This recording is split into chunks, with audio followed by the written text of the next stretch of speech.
إن الحمد لله نحمده ونستعينه ونستغفره ونعوذ بالله من شرور أنفسنا وسيئات أعمالنا من يهده الله فلا مضل له ومن يضلل فلا هادي له وأشهد أن لا إله إلا الله وحده لا شريك له وأن محمدًا عبده ورسوله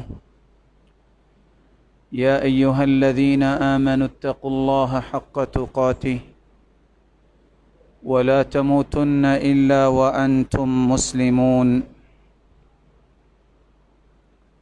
يا أيها الناس اتقوا ربكم الذي خلقكم من نفس واحدة وخلق منها زوجها وبث منهما رجالا كثيرا ونساء واتقوا الله الذي تساءلون به والأرحام إن الله كان عليكم رقيبا يا أيها الذين آمنوا اتقوا الله وقولوا قولا سديدا يصلح لكم أعمالكم ويغفر لكم ذنوبكم ومن يطع الله ورسوله فقد فاز فوزا عظيما أما بعد فأعوذ بالله من الشيطان الرجيم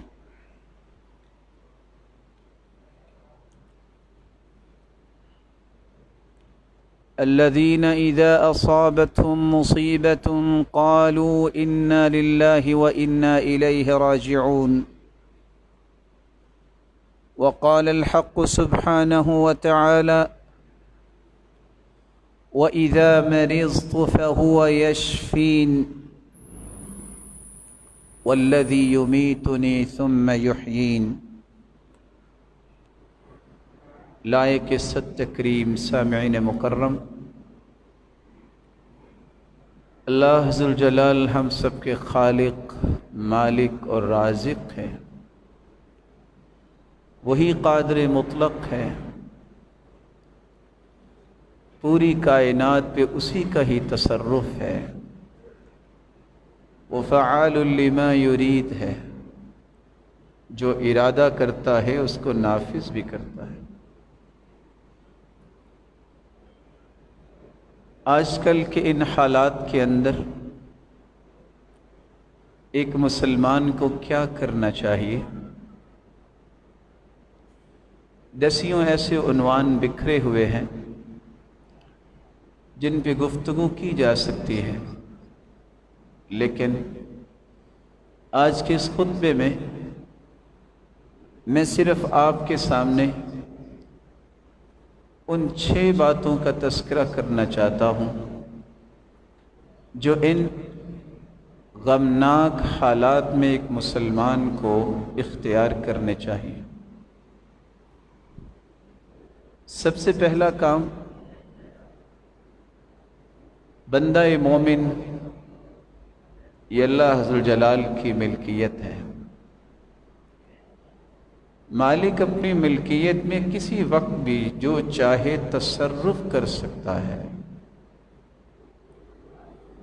اور جب یہ بات طے شدہ ہے، آج نہیں تو کل، کل نہیں تو 10 نہیں تو 20 یا 30 سال کے بعد بھی تو اسی مالک کے پاس ہی جانا ہے۔ کل شیء یرجع الی اصلہ، جو چیز جہاں سے آئی ہے وہاں سے اسے واپس جانا ہے۔ اس لیے سب سے پہلا کام جو آج کل کے حالات میں ہر مسلمان پہ فرض اور واجب ہے کہ میں اور آپ اپنے گناہوں کی توبہ کریں۔ طریقہ کیا ہے؟ یہ یقین کیجئے کہ مالک الملک کی رحمت بے پناہ ہے۔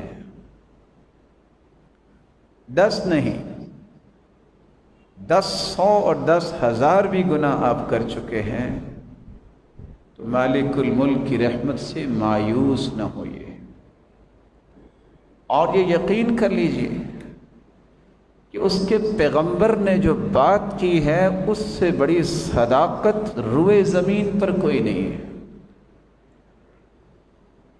اپنے آپ کو توبہ کے لیے آپ کیسے پیش کریں؟ سب سے پہلا کام، آپ بہترین طریقے سے وضو کیجئے۔ خوبصورت وضو کرنے کے بعد دل لگا کر اکیلے الگ 2 رکعتیں ادا کیجئے۔ رسول اکرم صلی اللہ علیہ وآلہ وسلم نے یہی طریقہ سمجھایا تھا، جیسا کہ بیان کرتے ہیں سیدنا ابو بکر رضی اللہ تعالی عنہ۔ اور ان 2 رکعتوں کو پڑھنے کے بعد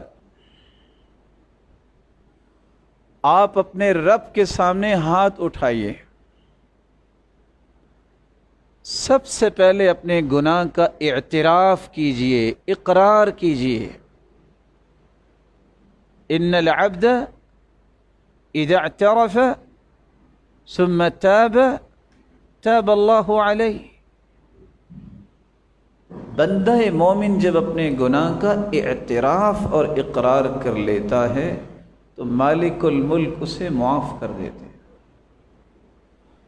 ان کمزور ہاتھوں کو اٹھا کے اعتراف کیجئے، اقرار کیجئے کہ یہ اور یہ اور یہ، اور میں اور آپ جانتے ہیں ہم سے کون کون سی غلطیاں کوتاہیاں ہوئی یا ہوتی ہیں۔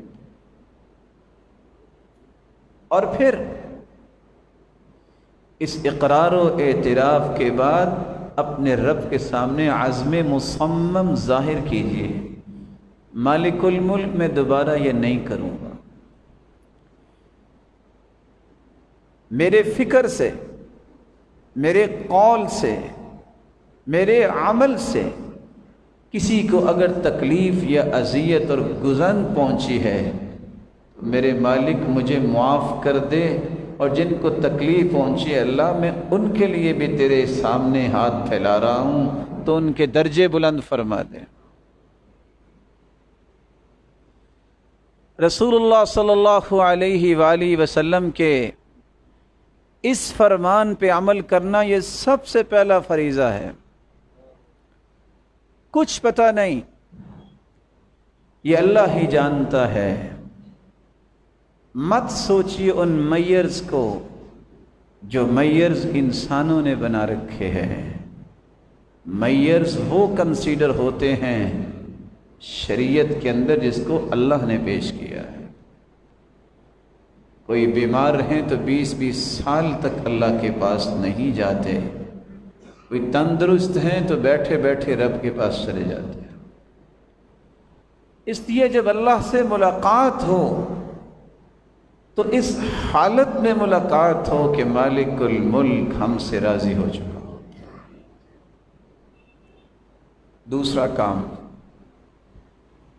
جو آج کل کے دور میں ہے، آج کل کے ایام میں ہم سب کو کرنا چاہیے، یہ بات چونکہ قرآن میں آئی ہے اس کو یقین کے درجے پہ جا کے سمجھیے۔ مصیبتیں، بیماریاں، غم اور دکھ آتے کیوں ہیں؟ اس کی بنیادی طور پہ 3 وجہ ہیں۔ مت کہیے فلاں کی وجہ سے، فلاں کی وجہ سے، فلاں نے یوں کیا، فلاں نے یوں کیا، نہیں۔ قرآن مجید نے اس کے 3 سبب بیان کیے ہیں، اس کو سمجھیے۔ سب سے پہلا سبب، انسان کے اپنے ہاتھوں کی کمائی ہی انسان کے سامنے آتی ہے۔ اللہ عز و جلال قرآن مجید میں فرماتے ہیں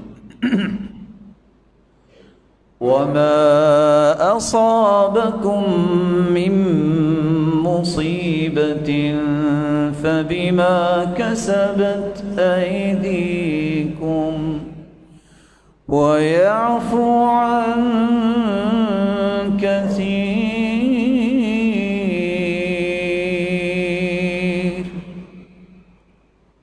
انسان کو کوئی دکھ اور غم پہنچتا ہے تو اس کے ہاتھوں کی کمائی ہوتی ہے، حالانکہ اکثر اللہ معاف کر دیتے ہیں۔ اور حدیث کے الفاظ ہیں لَن يَهْلِكَ النَّاسِ حَتَّى يُعْذَرُوا مِنْ أَنفُسِهِمْ، لوگ اس وقت تک ہلاکت کا سامنا نہیں کرتے جب تک ان پر عذر پورا نہ ہو جائے یا وہ اپنے لیے خود عذر نہ تلاش کرنے لگ جائیں۔ اللہ ذو الجلال جو ہم سے سرًا وعلانیہ، چاہتے نہ چاہتے کوئی بھی گناہ آج تک ہوا، مالک الملک اسے معاف کر دے، درگزر فرمائے۔ دوسرا سبق، اللہ ذو الجلال کسی قوم کے اوپر یا انسانیت کے اوپر کوئی مصیبت مسلط فرماتے ہیں تو اس لیے فرماتے ہیں کہ یہ اللہ کا فیصلہ ہو چکا ہے اور اس کو نافذ کرنا ہے۔ قرآن مجید میں اللہ ذو الجلال نے اس فیصلے کا تذکرہ کیا ہے، ما اصاب من مصیبت الا باذن اللہ ومن یؤمن باللہ یہد قلبہ واللہ بکل شیء علیم۔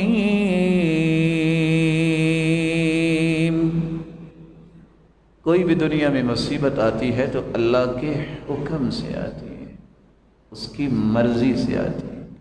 اور آتی کیوں ہے؟ کیا اللہ ذو الجلال اس حکم کے ساتھ چاہتے ہیں؟ وہ چاہتے یہ ہیں کہ چھوٹی چھوٹی بیماریاں، مصیبتیں اور دکھ اس کی وجہ سے اپنے پیاروں کی زندگی کے سارے گناہوں کو صاف کر دیں۔ ما يصيب المسلم من نصب ولا وصب ولا هم ولا حزن ولا غم حتى الشوكة يشاكها إلا كفر الله بها من خطاياه۔ تھکاوٹ ہو، غم ہو، فکر ہو، آزمائش ہو، کوئی بھی بیماری ہو، صحیح بخاری اور صحیح مسلم کی روایت بتا رہی ہے اس وجہ سے اللہ ذو الجلال اس کے گناہوں کو معاف کر دیتے ہیں۔ بلکہ حدیث کے الفاظ ہیں اگر وہ صحت مند ہو جائے، جب پہلا قدم زمین پہ رکھتا ہے ما علیہ خطیئہ، اس پہ کوئی گناہ باقی نہیں رہتا۔ اور دوسری روایت کے الفاظ ہیں کہ یوم ولدت امہ، اللہ ذو الجلال اسے گناہوں سے اس طرح پاک صاف کر دیتے ہیں جیسے آج ہی اس کی والدہ نے اس کو جنا ہے اور نو مولود بچے پہ کوئی گناہ نہیں ہو۔ تیسرا سبب جو اللہ ذو الجلال نے قرآن مجید میں بیان کیا ہے، ما اصاب من مصیبت فی الارض ولا فی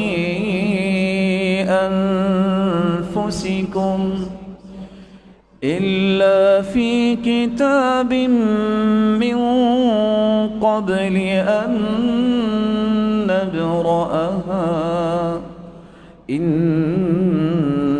ذلك على اللہ یسیر۔ 50,000 سال کائنات کی تخلیق سے پہلے اللہ نے لکھ دیا ہے یہ فلاں فلاں پہ مصیبت اور دکھ میں ڈالوں گا۔ کیوں؟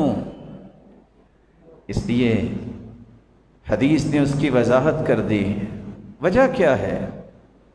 ان الرجل ليكون له عند الله المنزلة فما يبلغها العمل فما يزال الله يبتليه بما يكره حتى يبلغه إياها۔ اللہ نے اپنے بندے کا درجہ جنت میں بہت بلند لکھ دیا ہے، لیکن اس کے اعمال اس درجے تک پہنچنے کے لیے کافی نہیں ہو رہے۔ واللہ یہ چھوٹی چھوٹی مصیبتیں اور بیماریاں اور دکھ دے کے اللہ اپنے اس پیارے بندے کو جنت کے اس اعلیٰ درجے تک پہنچانا چاہتا۔ اللہ مالک الملک ہم سب کو معاف فرمائے، ہماری غلطیوں کوتاہیوں کو معاف فرمائے، اور ہم کمزور لوگ ہیں، وہ بغیر کسی آزمائش میں ڈالے بھی تو معاف کر سکتا ہے، اس نے کسی سے مشورہ تو نہیں کرنا، وہ تو مختار کل ہے، اسی کے فیصلے نافذ ہوتے ہیں۔ اور اگر اس نے لکھ دیا ہے تو یمحو اللہ ما یشاء ویثبت، وہ اس بات پر بھی قادر ہے کہ اپنی ہی لکھی ہوئی تقدیر کو مٹا دے اور اپنی تقدیر کو لکھی ہوئی کو ثابت رکھے، فیصلہ پھر بھی اسی کا ہی نافذ ہوگا۔ تیسرا کام جو آج کل کے حالات میں ہمیں کرنا ہوگا، اس لیے مت کہیے فلاں نے احتیاط کی تو بچ گیا، فلاں نے بے احتیاطی کی تو وہ دنیا سے چلا گیا۔ احتیاط سنت ہے، یہ اختیار کرنی چاہیے، اس میں ضد نہیں کرنی چاہیے۔ یہ جو میئرز ہوتے ہیں، جس طرح علم نے، شریعت نے میئرز بیان کیے ہیں، صحت کے حفظان کے لیے اگر کوئی میئرز ہیں تو ان کا خیال کرنا چاہیے، ضدی نہیں انسان کو بننا چاہیے، لیکن یقین آپ کا اور ایمان کیا ہونا چاہیے؟ فیصلہ اس کا نافذ ہوگا، اس کا فیصلہ نافذ ہوگا، جہاں بھی نافذ ہوگا اس میں ہم احتیاط اس لیے کریں گے، سنت ہے، دین ہے، شریعت ہے، ہم دین اور شریعت اور سنت کو نہیں چھوڑیں گے۔ رسول مقبول صلی اللہ علیہ وسلم نے جب ان کے ہاتھ پہ بیعت کرنے آئے ہیں، تو جب ایک ایسا شخص بھی تھا جو بیعت کرنے آیا جس کو کوڑ کی مرض تھی، آپ نے ہاتھ پہ ہاتھ رکھ کے اس کی بیعت نہیں لی، فرمایا آپ کی بیعت ہم نے لے لی، اب واپس چلے جائیں بقیہ قافلے کے ساتھ۔ کوئی نبی سے بڑا بھی توکل کرنے والا ہے؟ کوئی نبی سے بڑا بھی متقی ہے؟ کیا کسی نے وہاں ضد کی کہ اللہ کے پیغمبر آپ کے لیے آیا ہے، وہ اسلام کو قبول کرنے آیا ہے، اس کے بھی ہاتھ پہ ہاتھ رکھ کے بیعت لیں؟ کسی نے ضد کی؟ مومن جو ہوتا ہے وہ ضدی نہیں ہوتا، لیکن مومن جو ہے وہ رب پہ اپنا یقین بھی نہیں توڑتا، اس کا ایمان اللہ پہ مضبوط ہوتا ہے، اس میں خلل نہیں آنے دیتا۔ تو تیسرا کام جو کرنے والا ہے میرے معزز اور محترم بھائیوں، اللہ سے عافیت طلب کرو، اللہ سے عافیت طلب کرو۔ عافیت یہ بہت بڑی نعمت ہے۔ خلو الجسد والنفس من جميع العوارض والامراض التي تهاجمها وتضرها۔ عافیت کا مطلب یہ ہے، اے اللہ روحانی اور جسمانی طور پہ ہر قسم کی بیماری اور بوجھ سے مجھے ہر وقت محفوظ رکھ۔ یہ عافیت جس کے بارے میں رسول اللہ صلی اللہ علیہ وآلہ وسلم نے صحابہ کرام کو تعلیمات دی ہے، اس عافیت کو اللہ ذوالجلال کے پیغمبر نے فرمایا کہ بہت بڑی نعمت ہے۔ یہی وجہ ہے کہ سیدنا ابو بکر صدیق رضی اللہ تعالی عنہ جب وہ ممبر پہ چڑھتے تو رونے لگ جاتے اور صرف ایک بات کہتے، صلی اللہ العفو والعافیہ، لوگوں اللہ سے معافی بھی مانگا کرو اور عافیت بھی مانگا کرو۔ اللہ تمہیں ہر وقت گناہوں سے بھی پاک رکھے اور ہر قسم کی مصیبت اور بیماری سے بھی پاک رکھے۔ دوسرے سال اپنی خلافت کے جب دوبارہ وہ ممبر پہ چڑھتے تو پھر رونے لگ گئے اور ایک ہی بات کہی، صلی اللہ العفو والعافیہ۔ لوگوں اللہ سے دو باتیں ہر وقت مانگتے رہا کرو، مالک الملک مجھے ہر قسم کے گناہوں سے ہر وقت پاک صاف رکھ، میرے اوپر کسی گناہ کا بھی بوجھ نہ ہو، کسی بیماری اور مصیبت کا بھی بوجھ نہ ہو۔ اللہ ذوالجلال کے پیارے پیغمبر نے اس لیے فرمایا ما من دعوت يدعو بها العبد افضل من اللهم انی اسألک المعافاة فی الدنیا والآخرہ۔ لوگ دعائیں کرتے ہیں، بڑی بڑی قیمتی دعائیں ہیں، بڑی بڑی عظمت والی دعائیں کرتے ہیں، لیکن پیغمبر کائنات فرماتے ہیں کائنات کے اندر اس سے افضل دعا کائنات کے کسی فرد نے کی ہی نہیں ہوگی۔ کون سی دعا؟ جس سے کوئی دعا افضل نہیں ہے، جب کوئی یہ کہہ دے اللہم انی اسألک المعافاة فی الدنیا والآخرہ، اللہ دنیا میں بھی عافیت دے دے اور آخرت میں بھی عافیت دے دے، دنیا میں بھی ہر قسم کے گناہ اور بیماری دکھ مصیبت سے ہر وقت محفوظ رکھ، اور جو ہی آنکھ بند ہو قبر بھی جنت کا باغیچہ بن جائے اور جنت کا مجھے وارث میرا مالک بنا دے۔ اللہ ذوالجلال عافیت طلب کرنے کی توفیق عطا فرمائے۔ آپ صلی اللہ علیہ وآلہ وسلم کے پاس ایک شخص آیا اور اس نے کہا کہ ایسی دعا بتائیے جس سے افضل کوئی دعا نہ ہو۔ آپ نے صرف ایک کلمہ بولا، فرمایا تسأل ربک العفو والعافیہ فی الدنیا والآخرہ۔ سوال کرنے والے اپنے رب سے صرف دنیا اور آخرت میں معافی اور عافیت کا سوال کیا کرو، اس سے بڑی دعا دنیا میں ہے ہی کوئی۔ دوسرے دن پھر آیا، آپ نے پھر بھی یہی فرمایا۔ تیسرے دن پھر آیا، آپ نے پھر یہی فرمایا۔ اسی اللہ کے رسول صلی اللہ علیہ وآلہ وسلم سے عافیت جو ثابت ہے دعاؤں میں، ان کو یاد بھی کرنا چاہیے اور اللہ سے عافیت مانگنی چاہیے۔ یہاں رک کے میں ایک بات کہہ دوں، کچھ لوگ جذباتی ہو جاتے ہیں، کہتے ہیں یا اللہ جو آخرت میں تو نے مجھے عذاب دینا ہے وہ دنیا میں ہی دے دے، آخرت میں بچا لینا۔ یہ غلط دعا ہے۔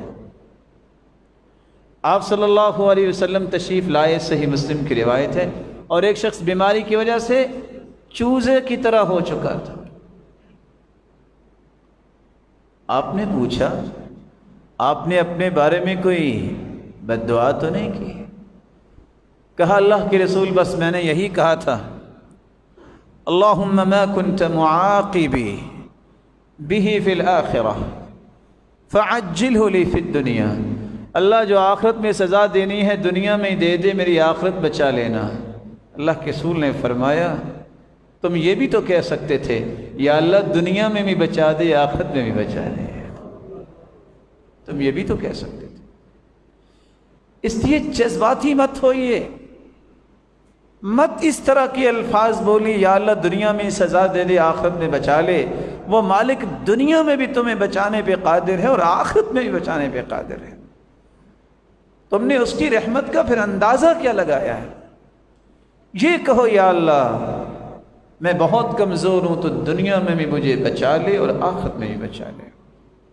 رسول اللہ صلی اللہ علیہ وسلم کا سکھایا ہوا یہ عمل ہر مسلمان کو اختیار کرنا چاہیے اور یہ دعا یاد کرنی چاہیے، بار بار پڑھیے اللہم عافنی فی جسدی وعافنی فی بصری، یا اللہ میرے جسم کو بھی عافیت سے نواز اور میری نظر کو بھی عافیت سے نواز، وَاجْعَلْهُ الْوَارِثَ مِنِّي، اللہ مجھ سے ایسے کام کروا جو میرے لیے ورثہ بن جائیں۔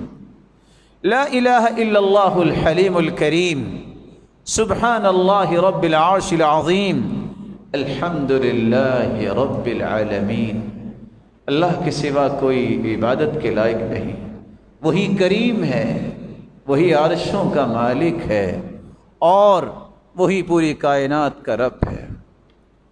اس لیے ابو العالیہ بیان کرتے ہیں عمر بن خطاب رضی اللہ تعالیٰ عنہ سب سے زیادہ یہ دعا کرتے دیکھے گئے، اللہم عافنا واعف عنا، یا اللہ ہمیں عافیت سے بھی نواز دے اور ہمیں معاف بھی کر دے۔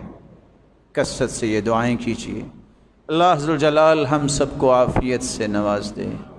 رسول اللہ صلی اللہ علیہ وسلم نے کچھ اوقات بتائے ہیں جس میں عافیت کی دعا ضرور کرنی چاہیے۔ اللہ سب کو سکون کی نیند نصیب فرمائے۔ سو کے جب انسان اٹھتا ہے تو دعائیں تو اللہ کے رسول نے سکھائی ہیں، ان دعاؤں میں سے ایک دعا یہ ہے کہ جب بھی تم میں سے کوئی بیدار ہو تو یہ کہے، الحمدللہ الذی رد علی روحی وعافانی فی جسدی وَأَذِنَ لِي بِذِكْرِ، اللہ ساری تعریفیں تیرے لیے ہیں کہ تو نے میری روح کو میرے جسم میں واپس لوٹا دیا۔ کیونکہ جب انسان سو جاتا ہے تو اللہ روح کو کھینچ لیتے ہیں، اللہ یتوفی الانفس حین موتها، اٹھا لیتے ہیں نہ۔ الحمدللہ الذی رد علی روحی وعافانی فی جسدی، اللہ میں تیری ہی تعریفیں کرتا ہوں، میں جس حالت میں سویا تھا تو نے میرے جسم میں عافیت رکھی، اس میں کوئی نقص نہیں ہوا، تو نے عافیت سے مجھے دوبارہ اٹھا دیا۔ وَأَذِنَ لِي بِذِكْرِ، اللہ ساری تعریفیں تیرے لیے ہیں، تو نے مجھے دوبارہ ذکر کرنے کا موقع دے دیا۔ دوسری جگہ جہاں آپ کو یہ کثرت سے دعا کرنی ہوگی، اللہ مجھے اور آپ کو توفیق عطا فرما دے۔ الدعاء لا يرد بین الاذان والاقامہ، رسول مقبول صلی اللہ علیہ وسلم نے فرمایا اذان اور جماعت جب کھڑی ہوتی ہے، یہ جو درمیانہ وقفہ ہے اس میں دعا رد نہیں ہوتی۔ پوچھا اللہ کے پیغمبر تو پھر کیا دعا کیا کریں، یہ تو رد ہی نہیں ہوتی؟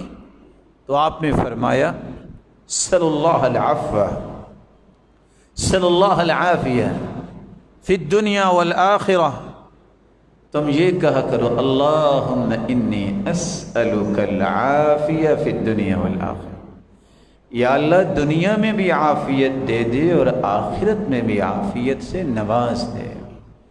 رسول اکرم صلی اللہ علیہ وآلہ وسلم نے ایک تیسرا موقع بھی بتایا، آپ دیکھتے ہیں کوئی بیمار ہے تو رسول مقبول صلی اللہ علیہ وسلم کا حکم ہے جب بھی کسی بیمار کو دیکھو تو یہ دعا پڑھو، الحمدللہ الذی عافانی مما ابتلاک بہ وفضلنی علی کثیر ممن خلق تفضیلا۔ اتنے کلمات تم پڑھ لو گے جو اس مسلمان کو بیماری لگی ہے اللہ تمہیں اس سے محفوظ فرما دیں گے۔ الحمدللہ الذی عافانی مما ابتلاک بہ وفضلنی علی کثیر ممن خلق تفضیلا۔ رسول اللہ صلی اللہ علیہ وسلم نے فرمایا کہ صبح و شام بھی ایک دعا پڑھ لیا کرو، اللہ 24 گھنٹے تمہیں عافیت سے نواز دیں گے۔ وہ دعا کیا ہے؟ وہ دعا یہ ہے، اللہم انی اسألک العافیت فی الدنیا والآخرہ، اللہ میں دنیا اور آخرت میں عافیت تجھ سے مانگتا ہوں۔ اللہم انی اسألک العفو والعافیہ فی دینی ودنیائی واہلی ومالی، اللہ میرے دین، دنیا، میرے اہل و عیال اور اولاد اور میرے مال میں بھی عافیت فرما دے اور ہم سب کو معاف بھی فرما دے۔ اللہم استر عورتی وآمن روعتی، اللہ مجھے خوف میں اکیلا نہ چھوڑنا، اللہ میرے اوپر پردے ڈال دینا، مجھے اپنے پاس بلانا تو اس حالت میں کہ تو مجھ سے راضی ہو جائے۔